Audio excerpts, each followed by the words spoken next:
Nggih, pripun Pak? Jenengan siapa namanya? Saya Edi Supriyadi. Pak Edi Supriyadi. Edi. Nggih. Ibu namanya sinten?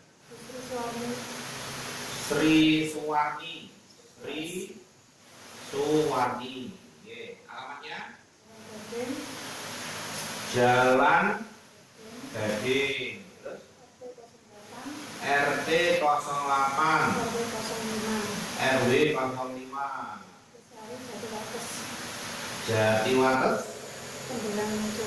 Oh, Tembelang. Oke. Terus maksud dan tujuannya datang ke kantor LPKR ini apa? Kedatangan ke sini ke satu kita juga untuk kredit sepeda motor ini agak keberatan. Jadi Pak Edi ini kredit sepeda motor kepada Adira Finance. Terus ini sudah bulan keberapa? Sudah bulan ke-6. Sudah bulan ke-6. Ini mau masuk angsuran ke 7. Oke. Pertama sampai ke-6 lancar. Dulu DP-nya berapa? DP-nya 5 juta. 5 juta. Terus cicilannya? Cicilannya 1 juta 225. Oke. Jadi karena kenapa? Kok dulu lancar, sekarang tiba-tiba datang ke LPKR itu tujuannya apa? Tujuannya kita minta pengaduan. Apa yang diajukan? Diadukan bahwa kendala COVID ini kita tidak bisa membayar sama sekali. Ini Pak, saya mau menjelaskan dari sisi perundangan.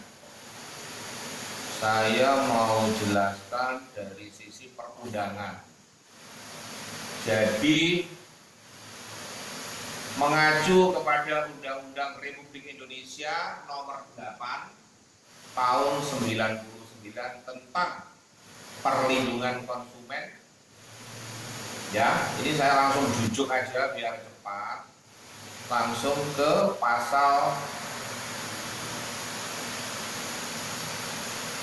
8, perbuatan yang dilarang bagi pelaku usaha. Perbuatan yang dilarang itu apa?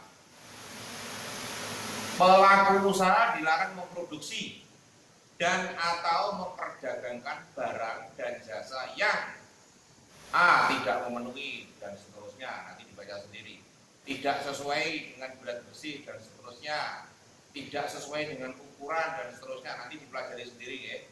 Tidak sesuai dengan kondisi, tidak sesuai dengan mutu, tidak sesuai dengan janji. Dulu janji promosinya apa, iklannya apa, ternyata tidak sesuai. Tidak mencantumkan tanggal kedaluarsa dan seterusnya. Terus pelaku usaha dilarang, pasal 2 dilarang memperdagangkan barang rusak. Pasal 3 dilarang memperdagangkan yang rusak, gitu, dan seterusnya. Langsung sambung ke pasal 18. Ketentuan pencantuman klausul baku. Klausul baku adalah bahwa antara debitur dan kreditur itu semua perjanjiannya itu sudah ditulis secara baku. Itu tidak boleh. Kalau ada klausul baku, maka ini ada hukumannya ini. Pelaku usaha dilarang mencantumkan klausul baku yang letak dan bentuknya sulit terlihat dan tidak dapat dibaca. Dulu penjelasan waktu tanda tangan membaca atau enggak? Enggak membaca. Membaca apa tidak? Tidak. Sulit dibaca, ya.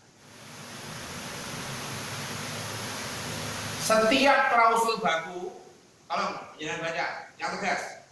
Setiap klausul baku yang telah ditetapkan oleh pelaku usaha pada ayat 1 dan ayat 2 dinyatakan batal demi hukum. Batal demi Hukum. Saya ulangi sekali lagi, batal demi hukum. Kalau batal demi hukum, artinya perjanjian itu pernah ada apa tidak? Tidak. Jadi kalau tidak pernah ada, apa yang harus dilakukan? Oh, nggak pernah ada perjanjian. Ya. Jadi pasal 3 Undang-Undang Perlindungan Konsumen menyatakan bahwa setiap klausul baku yang telah ditetapkan oleh pelaku usahanya siapa dari? Adila. Yang telah ditetapkan oleh Adila pada dokumen perjanjian dinyatakan bakal demi hukum, jadi selesai. Terus saya hitung lagi. Bisa dimengerti? Bisa. Oke.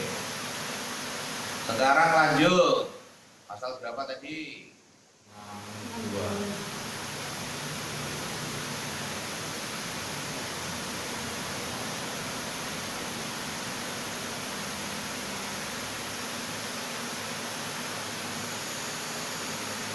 Bagian kedua, sanksi dan pidana.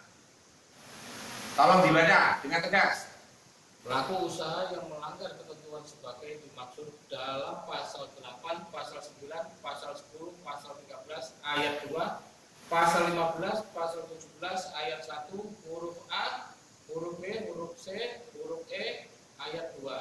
Dan pasal 18 dipidanakan dengan pidana penjara paling lama 5 tahun pidana.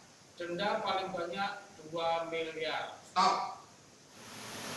Jadi yang telah menuliskan klausul baku pertama gagal demi hukum, cacat demi hukum. Yang kedua, karena melanggar ketentuan maka didenda 2 miliar. Jadi panjenengan kata undang-undang tidak usah pusing. Kata undang-undang loh Pak ya, bukan kata saya loh ya, kata undang-undang.